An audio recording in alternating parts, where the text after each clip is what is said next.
통해서 은혜라는 이름으로 포장된 불의를 거절하라. 은혜라는 이름으로 포장된 불의를 거절하라라는 제목으로 말씀 함께 나눕니다. 이스라엘의 왕 이스보셋의 군사령관 아브넬이 죽었습니다. 아브넬이 이스라엘을 다윗에게 넘겨주러 왔다가 요압의 복수심에 의해 죽임을 당했지요.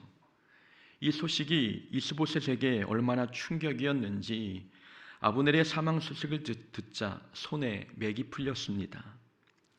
아브넬은 이스보셋과 이스라엘 나라에 영향력이 큰 인물이었습니다. 그래서 아브넬의 이 죽음이 이스보셋에게는 왕권이 무너질 수도 있는 큰 위기였던 것입니다. 그렇게 사울 왕가는 기울어져 갔고 헤브론에서의 다윗의 통치는 점점 힘을 얻어갔습니다. 그러던 중 레갑과 바하나라는 사람이 이스보셋을 살해하는 사건이 발생했습니다. 레갑과 바하나는 형제로서 군사령관 아브넬 밑에 있던 군 지휘관들이었습니다. 군사령관 아브넬도 이스보셋을 배신하더니 그의 부하들도 자기 왕 이스보셋을 배신합니다. 이들은 위기 때 자기에게 유리한 쪽을 선택하는 기회주의자들이었습니다. 레갑과 바하나는 사울 집안이 기울어져 가는 모습을 보고 새로운 계획을 세웁니다. 이스보셋의 통치가 얼마 가지 못할 것 같으니 이 기회에 이스보셋을 죽이고 다윗에게 자기들의 공적을 인정받으면 좋겠다라고 생각했던 것입니다. 그래서 이스보셋이 자고 있을 때에 그 집에 몰래 들어가 배를 찔러 죽이고 목을 베어 다윗을 찾아갑니다. 6절을 보면 레갑과 바하나가 밀을 가지러 온 채하고 집에 들어가서 이스보셋의 배를 찌르는 장면이 나옵니다. 배를 찔러 죽이고 도망갔는데 7절에서 다시 이스보셋의 목을 베었다는 기록이 나옵니다. 언뜻 보면 레갑과 바하나가 이스보셋의 집에 2번 찾아가서 한 번은 배를 찌르고 또 한 번은 목을 벤 것처럼 보입니다. 그러나 그런 내용이 아니라 6절과 7절은 한 번의 사건을 다른 각도에서 기록한 것입니다. 6절이 이스보셋의 죽음에 초점을 맞춘 설명이라면 7절은 그 상황을 좀 더 구체적으로 묘사한 설명입니다. 그러니까 레갑과 바하나는 몰래 이스보셋의 침실에 들어가 그의 배를 찔러 죽이고 목을 베어 그 머리를 다윗에게 가지고 간 것입니다. 레갑과 바하나가 다윗에게 이렇게 말합니다. 다윗 왕에게 이스보셋의 머리를 들이며 아뢰되 왕의 생명을 해하려 하던 원수 사울의 아들 이스보셋의 머리가 여기 있나이다. 여호와께서 오늘 우리 주 대신 왕의 원수를 사울과 그의 자손에게 갚으셨나이다 라고 이야기합니다. 레갑과 바하나는 이스보셋을 죽인 자신의 행동이 하나님의 섭리인 것처럼 이야기했습니다. 여호와께서 오늘 우리 주 대신 왕의 원수를 사울과 그의 자손에게 갚으셨나이다. 하나님께서 자기들을 도구 삼아 다윗의 원수를 물리치셨다라고 거룩하게 포장한 것입니다. 악인들의 특징이 늘 이렇습니다. 악인들은 자기 죄를 거룩함으로 포장합니다. 지난주 수요일에 살펴보았던 요압도 마찬가지였지 않습니까? 요압은 본인의 복수심에 아브넬을 죽여놓고 마치 나라의 첩자를 제거한 것처럼 포장했습니다. 자기 죄를 거룩함과 정의로움으로 포장하는 습관, 곧 악인들에게 나타나는 특징입니다. 레갑과 바하나도 온갖 은혜로운 말을 사용해 마치 자신이 하나님의 뜻을 이루어드린 것처럼 이야기했습니다. 다윗에게 잘 보여 성공하고 싶은 탐욕을 하나님의 거룩한 섭리로 포장한 것입니다. 그러나 다윗은 그들의 거짓말에 현혹되지 않았습니다. 다윗은 레갑과 바하나에게 한 사건을 그들에게 하나의 사건을 들려줍니다. 사울이 전쟁터에서 죽었을 때 한 아말렉 사람이 좋은 소식인 줄 알고 다윗에게 와 사울의 죽음을 알려주었습니다. 그러다가 죽임을 당했던 사건을 이야기해 준 것입니다. 사울을 죽이지 않았어도 사울의 죽음을 좋은 소식인 것처럼 전한 자도 심판을 받았는데 하물며 의인을 침상에서 직접 죽인 이 악인들이 이 너희들이 온전할 수 있겠느냐 라고 말한 것입니다. 그러면서 다윗은 레갑과 바하나를 죽여 그들의 몸을 헤브론 못가에 매달았습니다. 레갑과 바하나는 다윗에게 유리한 결과를 가지고 왔습니다. 그들은 이스보셋의 사망 소식이 다윗에게 가장 이익이 되고 기쁨이 되는 소식이라고 생각했습니다. 그래서 다윗이 자기들을 칭찬해 줄 줄 알았습니다. 그러나 다윗은 이스보셋의 죽음을 기뻐하지 않았고 이스보셋을 죽인 레갑과 바하나를 직접 심판합니다. 다윗은 자기에게 유리한 결과가 생겼어도 그 과정 속에 불의가 있었다면 그것을 하나님의 은혜라는 이름으로 눈 감아주지 않았습니다. 이것이 다윗의 신앙입니다. 다윗은 자신에게 이익이 되는 결과라고 해서 무조건 그것을 하나님의 섭리와 하나님의 뜻으로 받아들이지 않았습니다. 자기에게 유리한 결과가 주어진다 해도 과정이 하나님 눈에 옳지 않으면 그건 죄라고 생각했습니다. 다윗은 이 일이 자기에게 유리한가 불리한가 이것을 기준 삼은 자가 아닙니다. 이 일이 하나님 앞에 옳은가 하나님 앞에 옳은가 이것이 다윗이 가지고 있는 삶의 기준이었습니다.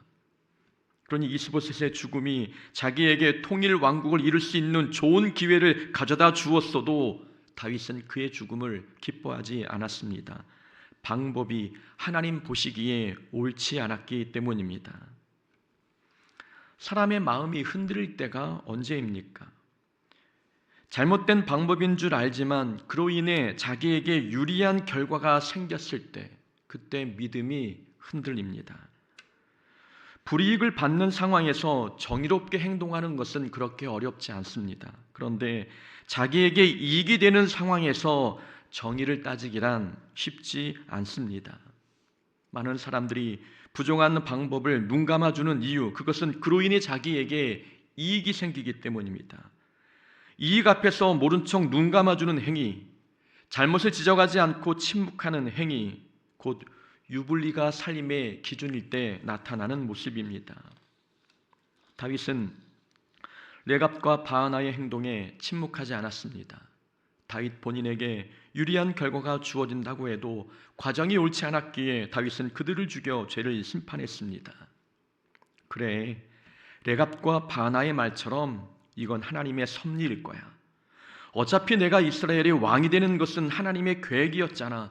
하나님께서 이 레갑과 바하나를 통해서 좋은 결과를 예상보다 빨리 나에게 안겨주신 거겠지.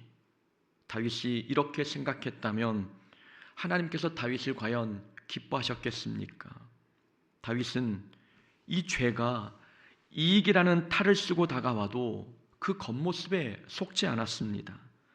유불리가 기준이 아니라 하나님 보시기에 이것이 옳은가? 하나님의 기준이 다윗의 기준이었기 때문입니다. 우리는 유리한 결과가 주어졌을 때에 그 과정 속에 불의가 있다면 모른 척 눈을 감아주시겠습니까? 아니면 그 불의를 거부하시겠습니까? 한 번만 불의에 눈을 감으면 막대한 이익이 생긴다고 할 때에 그럴 때도 우리는 불의를 거부할 수 있겠습니까? 사람들은 좋은 결과가 주어질 때 그것이 불의한 것인지 아니면 하나님의 은혜인지 구별하지 못합니다. 거짓은 언제나 은혜로운 단어 속에 숨어서 다가오기 때문입니다. 하나님께서 지금까지 고생한 너에게 이제 좋은 결과를 주신 거야. 이건 하나님의 섭리이고 하나님의 계획이야. 주변에서 이렇게 은혜로운 말을 하면 사람들은 불의한 과정은 눈에 보이지 않고 좋은 결과만 눈에 보입니다. 그러다가 순결한 신앙에 흠집이 나는 경우가 많습니다. 사라가 아브라함에게 이렇게 말했습니다. 여호와께서 내 출산을 허락하지 아니하셨으니 원하건대 내 종에게로 들어가라. 혹 내가 그로 말미암아 자식을 얻을까 하노라. 사라는 본인이 출산하지 못하는 이유가 하나님께서 허락하지 않으셨기 때문이라고 말했습니다. 언제까지 기다리기만 할 거예요? 우리도 노력해야 되지 않습니까? 하나님의 나의 출산을 막으셨으니 우리는 기도하면서 또 다른 방법을 찾아봐야 해요. 하나님께서 당신 몸에서 난 자를 상속자로 삼으시겠다고 말씀하셨으니 여종에게 들어가 자식을 낳는 것도 당신 몸을 통해 자식을 낳는 방법이지 않습니까? 우리 한번 이렇게 해봅시다. 사라가 이런 식으로 말하는 겁니다. 마치 자신의 결정이 하나님께서 원하시는 방법인 것처럼 은혜로운 말로 자기의 잘못된 말을 포장한 것입니다. 잘못된 것도 하나님의 섭리라고 말하면 사람들은 그 잘못을 잘못으로 생각하지 못합니다. 리브가를 보십시오. 리브가는 큰 자가 어린 자를 섬기리라 라는 하나님의 말씀을 들었습니다. 하나님이 주신 예언도 있으니 리브가는 에서보다 야곱이 하나님의 복을 받아야 한다고 생각했습니다. 그래서 리브가는 야곱에게 거짓말을 시켜 복을 가로채도록 했습니다. 아마 리브가는 그렇게 생각했을 것입니다. 야곱이 복을 받는 것은 하나님께서 원하시는 일이니 내가 남편을 속이는 것은 죄가 아니라 하나님의 뜻을 이루는 방법일 거야. 자기의 행동을 하나님의 약속을 성취하는 필연적 선택이라고 생각했을 것입니다. 그러니 에서와 남편을 속이는 일을 잘못된 일이라고 생각하지 못했습니다. 거짓말도 하나님의 은혜로 하나님의 이름으로 행하면 사람들은 그 거짓말을 잘못이라 생각하지 못합니다. 가장 무서운 유혹은 다른 게 아닙니다. 잘못된 일을 하나님의 뜻처럼 들리게 하는 말이 가장 위험하고 무서운 유혹입니다. 하나님의 이야기가 나온다고 해서, 하나님의 이름이 거론된다고 해서 다 하나님의 뜻이 아닌데도 불구하고 사람들은 은혜로운 말, 신앙적인 말로 포장하면 그것이 모두 하나님의 뜻인 것처럼 착각합니다. 그게 가장 무서운 유혹입니다. 하나님께 제사 드리려고 가축을 살려둔 거잖아. 하나님께 제물을 드리려고 살려둔 것인데 그게 어떻게 죄가 되겠어? 아말렉 족속을 진멸하지 않고 좋은 가축을 살려둔 것은 그것은 참 잘한 일이야. 헌금만 제대로 하면 되지 어떤 방법으로 돈을 벌든 그게 뭐가 중요해. 돈을 많이 벌어서 좋은 일에 쓰면 그것도 하나님의 영광을 높이는 일이지 않아? 이건 복수하는 게 아니라 정의를 실천하는 거야. 이건 내가 저 사람을 뒷담화하는 게 아니라 공동체를 위해서 모두가 알아야 하지 않겠어? 그래서 나는 교회를 위해 그 사람에 대해서 모두에게 알려주고 있는 거야. 뒷담화하는 게 아니라 그 사람을 조심하라고 모든 사람에게 경고하고 있는 것이지. 옳지 않은 말들이 마치 하나님의 뜻인 것처럼 우리 마음속에서 올라오고 있지 않습니까?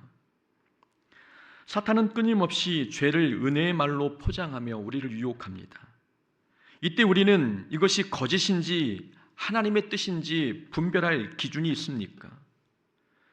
거짓이 은혜로운 말과 좋은 결과 뒤에 숨어서 다가올 때, 사탄이 죄를 하나님의 은혜로 둔갑시켜 우리를 유혹할 때 우리는 어떤 기준으로 숨어있는 거짓을 밝혀낼 수 있습니까? 다윗은 레갑과 바나의 말에 속지 않았습니다. 이건 쉬운 일이 아니었습니다. 사람들이 하나님께서 주신 기회라고 말하고 또 상황을 보니 모든 상황도 하나님께서 원수를 물리치시고 다윗에게 좋은 결과를 안겨주신 것처럼 보였습니다. 이스보셋의 죽음은 다윗을 향한 하나님의 뜻과 정확히 맞아떨어지는 것처럼 보였습니다. 그래서 레갑과 바나의 행동은 거짓으로 구별하기 어려운 그런 상황이었습니다. 그런데도 다윗은 단번에 이 레갑과 바나의 행동이 잘못된 행동임을 간파했습니다. 다윗에게는 영적인 분별력이 있었기 때문입니다. 다윗이 가지고 있는 영적인 분별력, 그에게 어떤 기준이 있었기에 거짓과 하나님의 뜻을 구별할 수 있었는지 두 가지를 살펴보겠습니다. 우선 한 가지는 다윗은 이 방법이 하나님의 성품과 어울리는가, 이것이 다윗이 가지고 있는 분별의 기준이었습니다. 우리가 유혹과 하나님의 뜻을 구별하려면 지금 하고 있는 이 방법과 방식이 하나님의 성품과 어울리는지를 보면 됩니다. 레갑과 바나가 말했습니다. 여호와께서 오늘 우리 주 되신 왕의 원수를 갚으셨나이다. 이스보셋을 죽인 행동이 원수를 갚아주신 하나님의 뜻이라고 말하는 것입니다. 이때 다윗이 이렇게 대답합니다. 내 생명을 여러 환난 가운데서 건지신 여호와께서 살아계심을 두고 맹세하노니. 다윗은 하나님을 언급할 때 부연 설명을 하나 붙였습니다. 내 생명을 여러 환난 가운데서 건지신 여호와께서. 다윗은 의도적으로 하나님을 환난 가운데서 건지신 분이라고 표현했습니다. 하나님을 환난 속에서 건져주신 분이라고 말한 것은 다윗이 아는 하나님은 누군가를 죽여서 본인의 앞길을 열어주시는 분이 아니라는 뜻입니다. 하나님은 누군가를 죽여서 앞길을 열어주시는 분이 아니라 환난 속에서 나를 보호하시고 건져주시는 분임을 알고 있었습니다. 만일 하나님께서 사람을 죽이는 방식으로 일하시는 분이셨다면 다윗이 사울을 죽일 기회가 있었을 때 죽이도록 허락하셨을 것입니다. 그러나 다윗이 광야에서 경험한 하나님은 고난을 제거하시는 분이 아니라 고난 속에서 안전하게 보호해 주시는 분이셨습니다. 사울을 제거하신 게 아니라 사울의 공격으로부터 다윗을 안전하게 보호해 주셨던 것입니다. 그런데 레갑과 바하나가 다윗을 찾아와서는 하나님께서 당신의 원수를 죽이셨습니다 라고 이야기한 겁니다. 이스보셋을 하나님께서 죽이셨다? 이것은 다윗이 아는 하나님의 성품과 전혀 어울리지 않는 방식이었습니다. 그래서 다윗은 레갑과 바하나의 말에 속지 않았던 것입니다. 이 방법이 하나님의 성품과 어울리는 것인가? 이것이 다윗이 갖고 있는 분별의 기준이었습니다. 하나님은 폭력이 아니라 희생으로 일하십니다. 책망이 아니라 사랑으로 일하시고 원수 갚음이 아니라 용서와 변화를 통해 일하십니다. 또한 강압적으로 굴복시키시는 방식이 아니라 성숙할 때까지 기다리시는 방식을 통해 일하십니다. 결과만 좋다면 편법과 불법을 허용하시는 분이 아니라 결과보다 과정을 더 중요하게 여기시는 분이시기도 합니다. 이런 하나님의 성품을 안다면 우리는 눈앞에 나타난 결과가 하나님이 주신 은혜인지 아니면 사탄의 유혹인지 구분할 수 있습니다. 어떤 목사님의 아들이 교통사고를 당하셨습니다. 목사님의 이 아들도 목사였는데 교통사고를 당한 시점이 담임 목사 청빙 설교를 앞둔 시점이었습니다. 교통사고를 당하시는 바람에 청빙 설교를 하지 못해서 교회 청빙이 무산될 위기였습니다. 아들 목사가 그런 일을 겪었으니 아버지 입장에서 얼마나 마음이 아프셨겠습니까? 그런데 그 아버지 목사님이 목회하시는 교회에서 어떤 성도들이 이렇게 이야기합니다. 하나님께서 목사님을 깨닫게 하시려고 아들이 교통사고 당하게 하신 거야 라고 이야기합니다. 특히 목사님을 싫어하는 자들 입에서 그런 소리가 많이 나왔습니다. 하나님께서 담임 목사님의 잘못을 깨닫게 하시려고 아들을 사고당하게 하신 거야. 상대방이 마음에 안 드니 그 사람이 불행한 일을 당할 때 그것을 하나님의 뜻으로 해석한 것입니다. 아들을 교통사고 당하게 하시는 것, 하나님이 그런 방식으로 일하시는 분이십니까? 본인이 목사님을 싫어하는 것이지 모든 성도가 싫어하는 것은 아니지 않습니까? 그런데 내가 저 사람을 싫어한다고 해서 마치 하나님께서 내 편이 되어 주셔서 내가 싫어하는 사람의 가정에 불행한 일을 겪게 하신 것처럼 그렇게 하나님의 섭리를 잘못된 방식으로 해석해 버립니다. 하나님의 성품은 절대 그런 방식으로 일하시는 분이 아니십니다.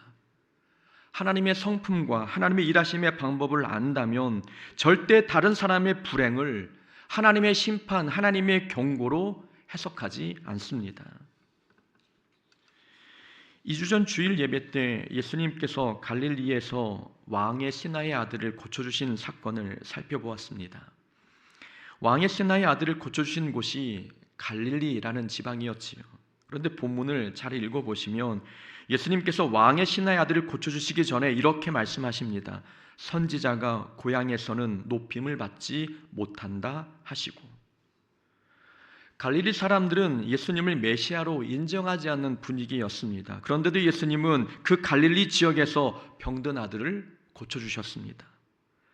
일반적인 사람이었다면 나를 알아봐 주지 않는 곳, 나를 무시하고 멸시하는 곳에서는 어떤 은혜도 베풀지 않았을 것입니다. 아니, 베풀기 싫었을 것입니다. 그러나 예수님은 당신을 미워하는 자들이 있다고 해서 보복과 무관심으로 일하시는 분이 아니셨습니다. 용서와 사랑으로 일하시는 분이셨습니다.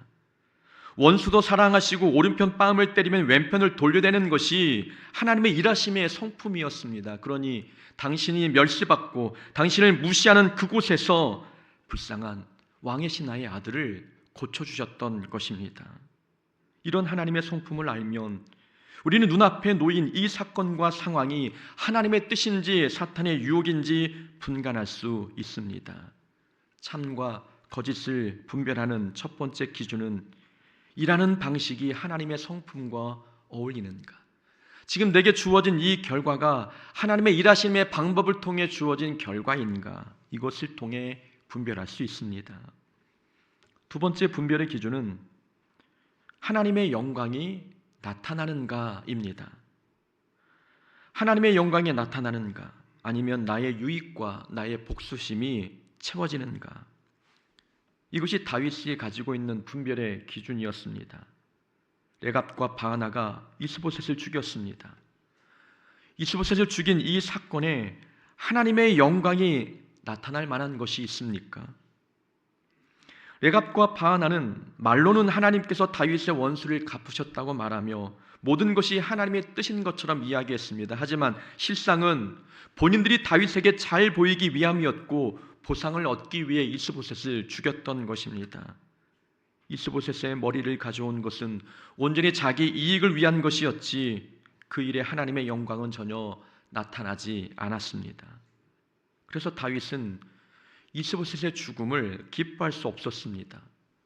세상 사람들은 걸림돌이 되는 사람이 사라지면 그걸 좋은 소식인 줄 알지만 그건 다윗의 기준이 아니었습니다.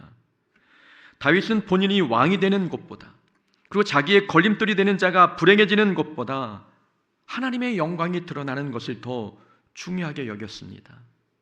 그러니 아브넬이 살해당했을 때 그를 위해 장사를 지내주었고 애가를 지어 불러주었습니다. 사울이 죽었을 때에도 슬퍼하며 조가를 지어 불러주었고 나중에 압살롬이 다윗을 배신하고 왕의 자리를 빼앗았을 때 그 압살롬이 죽었을 때에도 다윗은 통곡하며 울었습니다. 다윗의 분별의 기준이 하나님의 영광이 나타나는가? 이것이었기 때문입니다. 어떤 사람들은 자기에게 유익이 되면 그게 하나님의 뜻이고 본인에게 불리하면 하나님의 뜻이 아닌 것처럼 생각합니다. 하지만 다윗은 자기에게 유익이 되는 일이어도 하나님께 영광이 되는 일이 아니라면 그건 하나님의 뜻이 아니라고 해석했습니다. 그러니 이스보셋이 죽으면 통일 왕국이 빨리 다가오고 본인이 이스라엘 전체의 왕이 되는 그 시기가 단축이 됩니다. 본인에게 참으로 유리한 결과를 레갑이 가지고 왔던 것입니다. 그러나 거기에는 하나님의 영광이 드러날 수 있는 것이 아무것도 없었습니다. 그러니 다윗은 그 소식을 즐거운 소식으로 받지 않았던 것입니다. 그런 기준으로 살아가니 다윗은 잘못된 일에 동조하지 않았습니다. 요셉의 인생을 보십시오. 요셉은 애굽의 총리 대신이 되었고 그 높은 자리에서 자기를 노예로 판 형들의 잘못을 용서해 주었습니다. 총리 대신이 된 사건과 형들을 용서한 사건, 이 두 사건 중에서 하나님이 기뻐하실 만한 사건은 무엇입니까? 형들을 용서한 사건 아니겠습니까? 강대국의 높은 자리에 오른 것도 하나님의 영광을 위한 일이긴 합니다. 그러나 상처 준 사람을 용서하는 것이 다른 사람들이 볼 때에 하나님을 섬기는 자는 다르구나라고 말하며 하나님께 더 많은 영광을 올려드립니다. 그리고 높은 자리에 오르는 것은 자기에게도 유익이 됩니다. 그러나 상처 준 자를 용서하는 일은 자기에게 손해처럼 보입니다. 그러나 손해임에도 불구하고 거기에 하나님의 영광이 나타날 수 있다면 요셉은 기꺼이 형들을 용서했습니다. 하나님의 영광이 드러나는 일에 하나님의 뜻이 있었기 때문입니다. 다니엘이 페르시아에서 총리가 되었습니다. 그러나 다니엘은 기도를 중단하지 않은 죄로 사자굴에 들어가게 되었습니다. 다니엘은 사자굴에 들어갈 것을 알면서도 기도를 멈추지 않았지요.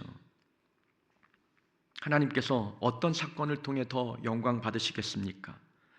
페르시아 제국의 총리가 된 것, 그리고 불이익을 당할 것을 알면서도 기도를 중단하지 않은 것, 어떤 사건이 하나님이 기뻐하시는 일이겠습니까? 후자이지 않겠습니까? 다니엘이 자기 유익을 기준 삼는 자였다면 그는 자기 자리를 잃지 않기 위해서 기도를 중단했을 것입니다. 그러나 하나님의 영광이 기준이었기에 자기에게 손해가 있어도 기도를 중단하지 않았습니다. 우리는 무엇을 분별의 기준으로 삼고 있습니까? 하나님의 영광입니까? 아니면 자기의 유익입니까? 자기의 유익이나 복수심을 채우는 것을 기준 삼으면 우리는 악한 일을 하나님 뜻으로 착각할 수 있습니다. 자기 유익보다 하나님의 영광이 드러나는 것을 기준 삼아야만 유혹이 하나님의 뜻인 것처럼 변장하고 다가와도 우리는 거기에 속지 않을 수 있습니다. 모압 왕 발락이 당대 유명한 선지자였던 발람을 초청하여 이스라엘을 저주하도록 부탁했습니다. 복채를 두둑히 줄 터이니 가나안 땅을 향해 가는 이스라엘 백성들을 저주해달라고 부탁한 것입니다. 그때 하나님은 발람에게 말씀하시기를 발락에게 가지도 말고 이스라엘을 저주하지도 말라고 경고하셨습니다. 발람은 하나님의 음성을 듣고 하나님의 뜻이 어디에 있는지 이미 알고 있었습니다. 그러나 발락이 더 높은 관직과 더 많은 금은보화를 가지고 찾아오자 마음이 흔들렸습니다. 그러다가 결국 발락을 찾아가게 됩니다. 이 발람의 기준은 자기 유익이었습니다. 하나님의 영광, 하나님의 기쁨보다 자기 유익이 기준이 되다 보니 하나님의 자녀를 저주하는 일이 하나님의 뜻이 아닌 줄 알면서도 그 일을 과감히 뿌리치지 못했습니다. 삶의 기준이 어떠하냐에 따라 삶의 방향이 얼마나 달라지는지 보여주고 있는 모습 아닙니까? 아브라함은 다툼의 상황에서 조카 롯에게 땅 선택권을 양보했습니다. 자기 유익이 기준이었다면 양보보다는 싸워서 자기가 원하는 것을 얻으려 했을 것입니다. 사도 바울은 복음의 장애가 없게 하려고 자비량 선교를 자처했습니다. 혹시 세상 사람들이 돈 때문에 복음을 전한다고 오해할까봐 자기의 권리마저 포기하고 자비량으로 선교했던 것입니다. 자기 유익이 기준이었다면 바울도 자신이 누릴 수 있는 모든 권리를 다 주장했을 것입니다. 우리 앞에 놓인 상황과 사건들, 어디에 하나님의 뜻이 있는지 잘 모를 때 우리는 무엇이 하나님의 영광이 나타나는지를 생각해야 합니다. 자기 유익을 기준 삼지 않고 하나님의 영광을 기준 삼을 때 우리 눈앞에 펼쳐진 이 상황과 사건이 하나님의 뜻인지 아니면 사단의 유혹인지 분별할 수 있게 됩니다. 우리는 삶의 자리에서 레갑과 바하나 같은 사람을 많이 만나게 됩니다. 그들은 우리에게 유익이 되는 결과를 가지고 와서 이것이 하나님의 뜻인 양 우리를 속이며 함께 기뻐하고 즐거워하자고 요청합니다. 그러나 그들이 가지고 온 결과가 아무리 달콤하고 매력적일지라도 우리는 그때 다시 한번 생각해야 합니다. 이것이 하나님의 뜻인가 아니면 은혜의 탈을 쓴 사탄의 유혹인가를 생각해야 합니다. 그러기 위해서 우리는 분별의 기준이 분명해야 합니다. 이 결과가 하나님의 성품과 어울리는 방식으로 일한 결과인지, 그리고 이 일을 통해 하나님의 영광이 나타나는지 이 두 가지를 기준 삼아야 합니다. 우리에게 분별의 기준이 있어야 세상이 말하는 좋은 소식들에 휘둘리지 않습니다. 만일 우리가 세상 사람들처럼 타인의 불행을 기뻐하고 원수의 실패를 즐거워하고 있다면 우리는 이미 사탄의 덫에 걸린 것입니다. 세상이 좋은 소식이라며 가져온 것들, 그것이 우리에게 좋은 소식인지 아니면 유혹의 소리인지 분별할 수 있기를 소망합니다. 하나님의 성품을 기준 삼고 하나님의 영광을 위한 선택을 함으로 인하여서 은혜라는 이름으로 포장된 불의에 속지 않는 우리 모두가 되기를 주의 이름으로 축원합니다. 아멘.